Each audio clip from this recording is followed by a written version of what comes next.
నమస్తే అండి. ఇది మనకి కడుపుకు పెట్టే అతి శక్తివంతమైన పౌడర్ అండి.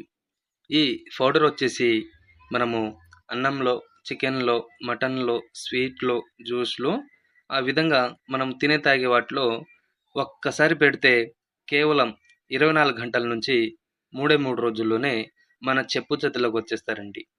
ఇది ఎవరికివ్వాలంటే ఇంట్లో భార్యాభర్తలైన, అత్తకోడళ్ళ మధ్య ఏదైనా రోజు గొడవలొస్తున్నా, ప్రేమించి మోసం చేసిన వాళ్ళకు అటువంటికి ఇది ఒక్కసారి ఇస్తే చాలండి. కేవలం 24 గంటల నుంచి 3 రోజుల్లోనే మన వశమైపోతారు. దీనివల్ల మీకు ఎటువంటిది సైడ్ ఎఫెక్ట్ అనేది రాదండి. మీరు నా ఛానల్‌ని మొదటిసారిగా చూసిన వారైతే తప్పకుండా సబ్స్క్రైబ్ చేయండి, షేర్ చేయండి అండ్ కామెంట్ చేయండి. మరియు దీంట్లో మళ్ళీ మనకి లిక్విడ్ ఉంటదండి. ఈ లిక్విడ్ వచ్చేసి తలకు, బట్టలకు, చెప్పులకు ఆ విధంగా రాసేది. నేను నెక్స్ట్ వీడియోలో పెడతాను. నా వీడియోలన్నీ